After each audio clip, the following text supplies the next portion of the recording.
Bueno, en mi caso particular yo hice pública una expresión respecto al rechazo, obviamente, a este proyecto de emergencia, pero básicamente porque entiendo que en principio no se soluciona con lo que se pretende recaudar, no se va a solucionar el déficit que tiene hoy la provincia.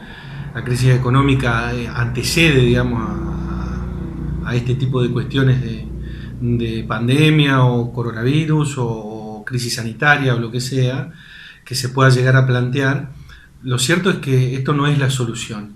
Y en segunda instancia, atenta contra los derechos de los trabajadores, básicamente, ¿no? O sea, uno lo que ve es que la clase política sigue exigiéndole y pidiéndole a más sectores, no solamente al privado, que al privado ya lo asfixiaron y ya de alguna manera le han generado huecos muy importantes. Hoy escuchaba gente, por ejemplo, empleados de Jovibus, de una empresa de transporte local que está a punto de cerrar, que está sumamente complicada.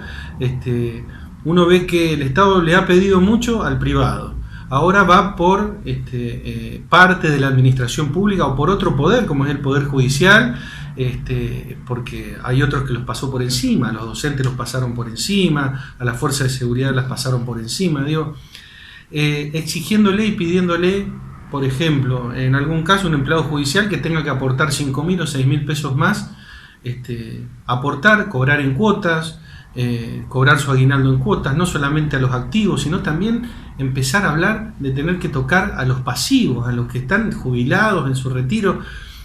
La verdad que creo que hay otras maneras de buscarle solución a la activación económica en la provincia de Entre Ríos y en el país, y no necesariamente siempre tiene que ser el ajuste o echándole mano al bolsillo del vecino, ¿no? Que eso es lo que más me ofusca, ¿no? No hay un proyecto político económico donde nosotros veamos hacia dónde queremos ir, ¿no? ¿Por qué no tomar la decisión de eximir determinadas actividades en algún carácter impositivo? ¿Por qué no quitar el impuesto al cheque para que haya más movimiento en esa economía informal, que es la del cheque, que se pueda mover? ¿Por qué no eximir determinados rubros puntuales para que también la economía trabaje más, la parte productiva sobre todo, permitirles que se activen? Empezar a mirar un poco digamos, un plan económico estratégico y no un manotazo de ahogado, que realmente lo que yo considero es que la ley es un manotazo de ahogado.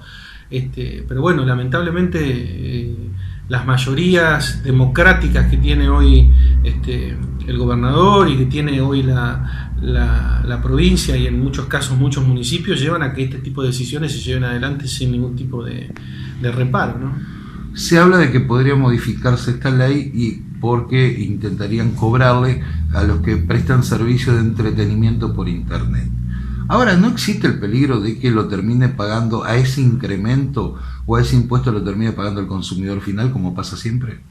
Es que no es un peligro, es una certeza.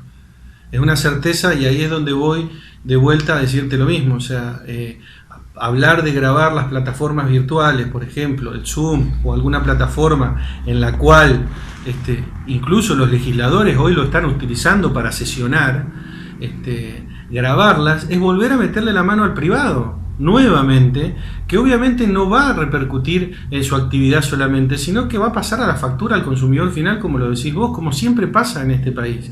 Lamentablemente en la Argentina terminamos haciendo eso, digamos, nos suben los impuestos y terminamos cobrándole ese incremento de impuestos al consumidor final, que es el que va a buscar el producto o el servicio a la góndola o a una oficina. Entonces, volvemos a lo mismo, es lo que te digo, digamos, carecemos de un plan estratégico económico que realmente tenga peso.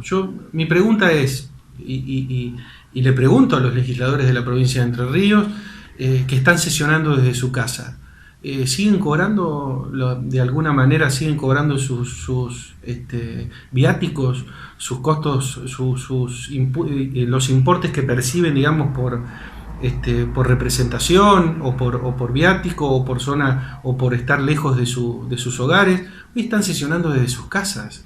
Entonces uno dice, todo ese gasto público no se puede reducir, no se puede trabajar sobre un proyecto que reduzca el gasto público de adentro hacia afuera y no de afuera hacia adentro, que no repercuta en el consumidor final. Yo creo que el desafío que tenemos es ese, y creo que la Argentina que viene después de la pandemia, la provincia que viene después de la pandemia, todavía no la hemos visto, y creo que nos vamos a encontrar con un desierto muy importante.